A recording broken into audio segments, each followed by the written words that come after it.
Lake Shasta in Northern California is a vast, man-made sea with hundreds of miles of rugged coastline and dark, deep water. It is known for its beauty and excellent fishing, but it also has another reputation. The lake is reluctant to give up its drowned victims. Bodies can disappear without a trace here. But the story of Brian Wells is not just about another missing fisherman. It's about what his boat left behind. It's about a discovery that didn't fit into any police report and turned a standard missing person case into something completely different, forcing even the most hardened skeptics to ask questions that still have no answers. July 2012 was a hot month. For 53-year-old Brian Wells, a retired engineer, it was the perfect time for his favorite hobby, fishing. He was an experienced and extremely cautious man. He knew Lake Shasta like the back of his hand, all its bays, shoals, and deep pools. He was not a risk-taker. His wife, Linda, always said that Brian approached fishing with the same methodical approach he had once used to design bridges. He had a small but very stable fishing catamaran, a vessel that was almost impossible to capsize in calm water. And he had a safety ritual that he never deviated from. A GPS beacon was installed on the catamaran, which automatically sent a message with precise coordinates to Linda's computer every 30 minutes. For Brian, it was not just a gadget, but a guarantee of his family's peace of mind. That morning, he got up before dawn, as usual. He kissed his sleepy wife, grabbed a thermos of coffee, and drove to the marina. Everything was normal and peaceful. The first signals from the beacon arrived on schedule. 6:45 in the morning. Brian was in his favorite spot, in a quiet bay off a rocky shore known for good fishing. 7:15 in the morning. The second signal. The coordinates had hardly changed, which meant he had dropped anchor or was drifting slowly and fishing. Linda woke up, saw the marks on the map, and calmly went about her business. She waited for the next signal at 7:45, but it didn't come. At 8:15, there was still silence. At first, she chalked it up to a technical glitch. Perhaps reception was poor in this particular cove surrounded by cliffs. But when another half hour passed and there was still no word or signal from Brian, she began to feel uneasy. She called his cell phone. Long beeps, then voicemail. By 10 o'clock, Linda was beside herself. She called the Shasta County Sheriff's Office and reported her husband missing. She gave them his last known coordinates, and a patrol boat was immediately dispatched to the lake. Around noon, the sheriff's deputies found the catamaran. It was drifting a few hundred yards from the last signal coordinates, slowly rocking on the water at the foot of a sheer cliff. From a distance, the scene looked perfectly peaceful. Too peaceful. The catamaran was not overturned. The motor was off. There were no signs of a struggle or panic on deck. 2 fishing rods stood in their holders, their lines trailing into the dark water. A nearly full thermos of coffee sat in a cup holder. Brian's cap lay on the seat. It looked as if he had gotten up and walked away for a moment, but there was nowhere to go on a catamaran in the middle of a lake. 2 officers climbed aboard. They called out loudly several times, "Brian!" But only the echo reflected off the rocks answered them. Looking around the deck, one of them noticed something that made him stop. On the starboard side of the catamaran, deep scratches were visible on the white fiberglass. These were not scuffs from the dock. 4 almost parallel grooves started at the very top of the hull and curved down toward the water. They were fresh. The paint and top layer of gel coat had been scraped down to the fiberglass. The officer, an avid fisherman himself, ran his finger along them. The width between the scratches was too wide for the claws of a cougar or a bear, and the shape of the damage was strange. It looked as if something huge had been clawing at the boat, trying to climb aboard or pull it underwater. This discovery prompted them to examine the vessel more closely. They began checking the interior storage compartments. One contained life jackets, another a box of tools. Everything was in order. But when they opened the bow locker, the largest compartment for gear and supplies, they smelled something strange. A strong, musky animal smell of wet fur, but unlike anything they had ever smelled before. And then they saw the source of the scent. In the corner of the locker, tangled in a ball of rope, lay several dark, almost black lumps of wool. It was thick, dense, and very rough to the touch, entirely unlike the fur of any of the local animals they knew. It was wet and matted. The officers looked at each other. What was it? How could it have gotten inside a closed compartment on a boat in the middle of a lake? They carefully gathered the shreds of wool into an evidence bag. It was the strangest and most inexplicable find in their careers. The catamaran was towed to the pier for a complete forensic examination. At the same time, a full-scale search operation was launched. Divers began diving in the area of Brian's last coordinates, but the work was almost fruitless. The water in the lake was dark and cold, and the bottom was a jumble of rock debris and submerged trees left over from the construction of the dam. Visibility was practically zero. Teams with sonar devices scanned the bottom for several days. Still, only countless tree trunks resembling human bodies flashed on the sonar screens. Finding anything in this underwater forest was almost impossible. At the same time, investigators studied any available video footage. Cameras at the pier, where Brian had left, only confirmed the time of his departure. But then they stumbled upon a recording from a surveillance camera installed on a private house high on a hill which overlooked a small section of the bay. The quality was terrible, and Brian's boat was just a tiny silhouette at the edge of the frame. But computer analysis of the footage revealed a strange detail. During the time when the beacon signal had already disappeared, the boat was in the frame. But it wasn't moving as it should have been. It wasn't being powered by the motor or drifting with the wind. Its movement was chaotic and erratic, as if something was pushing and pulling it from side to side. In the official report, the expert wrote a dry sentence. The movement of the object does not correspond to standard drift patterns. Abnormal lateral shifts have been recorded. In simpler terms, something was dragging the boat through the water. Brian Wells disappeared. His body was never found. But he left behind an empty catamaran with deep scratches on the hull and clumps of unknown dark wool inside. Investigators sent the wool to biologists for analysis, hoping to get an answer that would shed light on this mystery. They did not yet know that this answer would only make it more profound and more mysterious. While divers and sonar operators searched the dark depths of Lake Shasta without success, other work was underway at the California Department of Fish and Wildlife's forensic laboratory. Everyone was waiting for an answer to the main question: what kind of animal had left its fur in Brian Wells's boat? Investigators were confident that the answer would be simple and prosaic.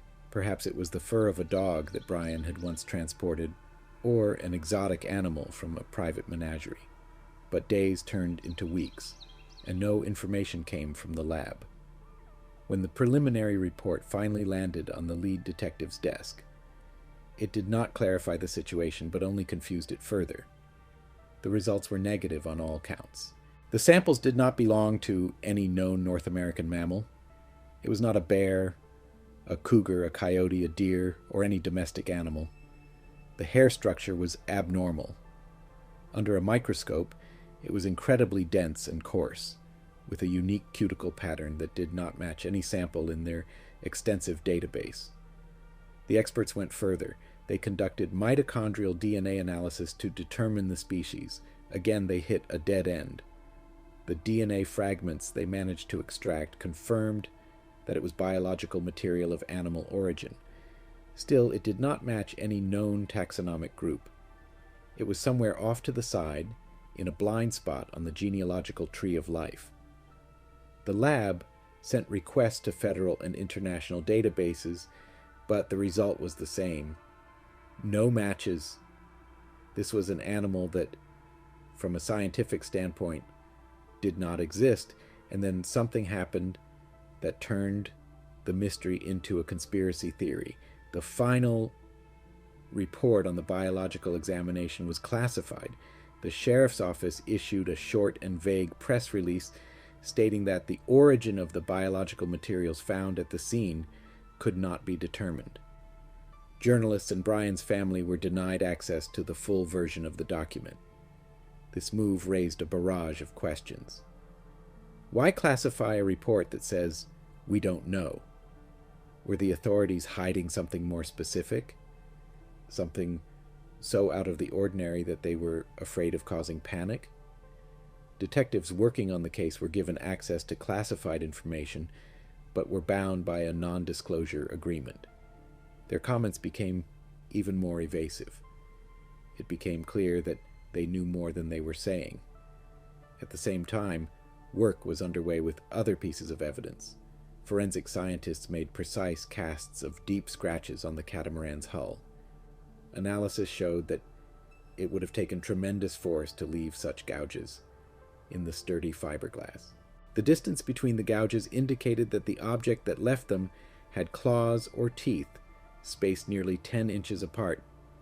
No animal in California had such characteristics. Experts tried to reproduce the damage using bear claws, shark teeth, even steel hooks. Nothing produced the same clean, arched cut. It was one powerful sliding strike. At a dead end with the animal theory, the investigation was forced to return to the human factor. Perhaps it was all a complex hoax, covering up a common murder. Detectives re-examined Brian Wells' entire life. They interviewed dozens of his friends, former colleagues, and neighbors.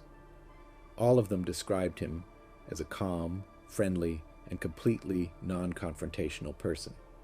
He had no enemies, no debts, and no dark secrets. There was no motive for murder. And most importantly, even if we assume that someone killed Brian, why would they stage this spectacle with the fur and scratches? And where would they have gotten the fur of an animal that the country's best experts couldn't identify? The human intervention theory fell apart, stumbling over inexplicable clues. The official investigation reached a dead end. The search of the lake was called off. The Brian Wells case joined the list of unsolved cases. But the story didn't end there. It was just beginning. News of the mysterious disappearance, strange findings, and most importantly, the classified report leaked to the press and online forums. The story took on a life of its own. Local residents began to recall old legends that had previously been considered mere tales for tourists. Stories about the monster of Lake Shasta had been passed down from generation to generation since the time of the Wintu Indian tribe, who lived in these lands before the valley was flooded. They told of a giant creature that lived in the deepest parts of the lake. Enthusiastic journalists dug through the archives, finding references to other strange drownings and disappearances on the lake over the past 50 years. Cases that had been written off as accidents now appeared in a new, sinister light. But all this remained at the level of rumors and speculation until the summer of 2013. Exactly 1 year after Brian Wells' disappearance, the sheriff's office received several calls. The callers were different people with no connection to each other. All of them were experienced fishermen who went out on the lake at night, and they all reported the same thing. From the area of the bay where Brian's beacon signal was last received, they heard eerie sounds. It was not a coyote howling or a bear roaring. They described it as a long, blood-curdling scream or squeal that was unlike any animal sound they had ever heard. It was loud, piercing, and full of rage. Patrol boats went out several times to investigate, but each time they found only a calm surface. The calls were logged but not added to the case file, dismissed as misidentification of wildlife sounds. But those who heard the cry knew they were not mistaken. Something was living in the dark waters of Lake Shasta, and it was angry. The Brian Wells case remained unsolved, but it left behind not only unanswered questions, but also a nagging feeling that the official version was just the tip of the iceberg. The truth was hidden somewhere out there, deep beneath 300 feet of dark, cold water. Years passed, but for Linda Wells, time stopped in July 2012. The lack of answers was torture that proved worse than any certainty. She had no grave to visit and cry at. She had no criminal to hate. She had only emptiness filled with fragments of impossible facts, scratches, hair, a classified report. She repeatedly tried to get the full report of that very examination published through the courts. Her lawyers filed requests citing the Freedom of Information Act, but each time they were denied. The authorities claimed that the case was still open and that disclosure of the materials could prejudice the investigation, a standard excuse that no one believed anymore. Linda was convinced that the truth was being hidden from her, and this thought haunted her. She spent part of her savings on a private detective, a former police officer who enthusiastically took on the case. Still, after a few months, he hit a dead end, just like the sheriff. All leads ended at the doorstep of the laboratory that had issued the report. Meanwhile, the story of Brian Wells' disappearance became part of modern folklore in Shasta County. It became a local legend, whispered around campfires and discussed in bars. The bay where Brian was last seen was unofficially named Wells Bay, and many fishermen tried to avoid it, especially at dusk. The story attracted the attention of not only conspiracy theorists, but also researchers of anomalous phenomena.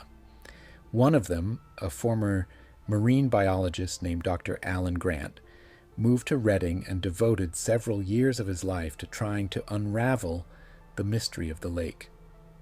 He bought equipment with his own money. He set up camera traps with motion sensors on the shore. He lowered hydrophones into the water to record underwater sounds. Most of the time, his equipment recorded only the everyday life of the lake, but sometimes he managed to record something that made him listen to the tapes over and over again. Deep, clicking sounds from the deepest depths that did not resemble the sounds made by fish. And then one autumn night, his hydrophone recorded a distorted but unmistakable cry, very similar to the one the fisherman had heard a year earlier. The recording was unclear and full of interference, but it was there. However, no photographs or videos were ever obtained. Whatever lived in the lake was incredibly cautious and intelligent. Time passed. The case was officially classified as cold. Linda Wells resigned herself to never knowing the truth. Dr. Grant continued his fruitless research.